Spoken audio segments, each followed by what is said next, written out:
जागो महानागमणि, जागो। ऐसे चुप मत रहो, मेरे प्रश्न का उत्तर दो।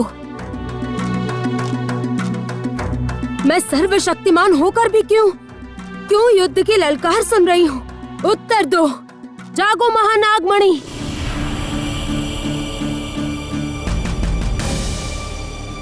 सर्वशक्ति तुम्हें अभी तक नहीं मिली है कामिनी।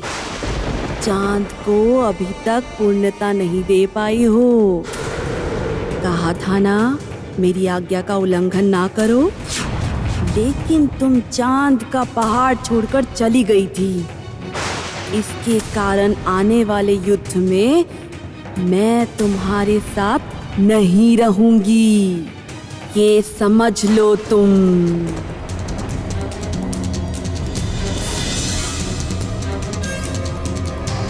नहीं नहीं महानागमणि, मुझे छोड़कर तुम मत जाओ मुझे छोड़कर।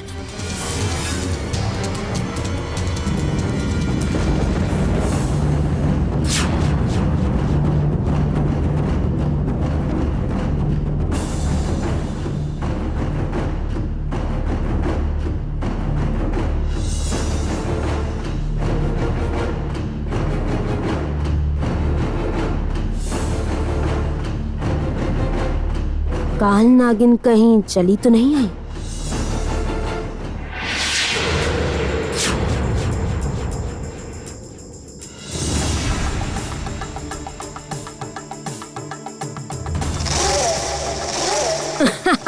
आखिरकार मैंने तुम्हें ढूंढ ही लिया कामिनी। जिस ज्योत्सना के साथ सारी जिंदगी युद्ध करती रही, उसके ही खून को पहचानने में इतनी भूल कर दी। मेरे परिवार की हत्यारिन को मैं इतनी आसानी से छोड़ दूंगी कामिनी? नहीं, तुम्हें मैं एक भयंकर दंड दूंगी कामिनी। तुम मुझे युद्ध के लिए ललकार रही हो रोहिणी? क्या सोचा था तुमने? मेरे साथ युद्ध करके तुम जीत जाओगी? तुम्हारी माँ भूल गई क्या? मुझसे लड़ते लड़ते अपने जान गवा बैठी, और तुम सोच रही हो चांद के पहाड़ की महारानी बनोगी? तुम महानागमणि को अपना बनाओगी, वो भी अकेली। किसने कहा मैं अकेली हूँ?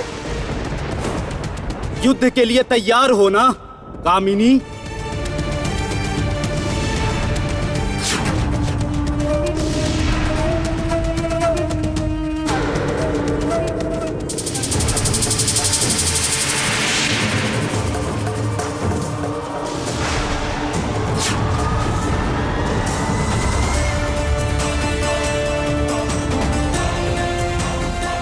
देख रही हूँ मंत्री महाशय भी तुम्हारे साथ आए हैं, लेकिन एक बात तुम भूल रही हो रोहिणी, कितनी भी बड़ी सेना ले आओ तुम मुझसे नहीं जीत पाओगी। तुम क्यों जानती हो?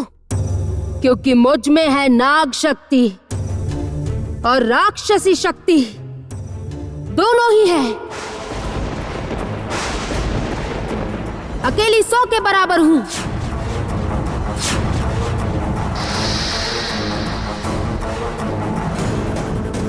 और जिसको तुम तुम्हारी शक्ति समझ रही हो, उसकी क्षमता मैं जानती हूँ रोहिणी, बहुत अच्छी तरह से जानती हूँ मैं।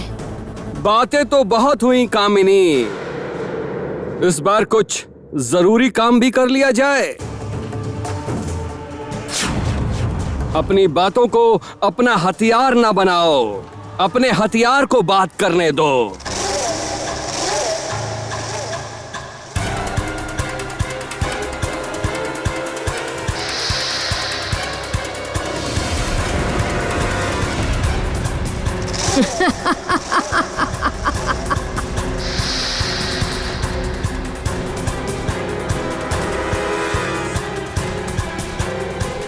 वचन देती हूँ रोहिणी, ये लड़ाई तुम्हें हमेशा के लिए याद रहेगी, यहाँ तक कि तुम सबको याद रहेगी।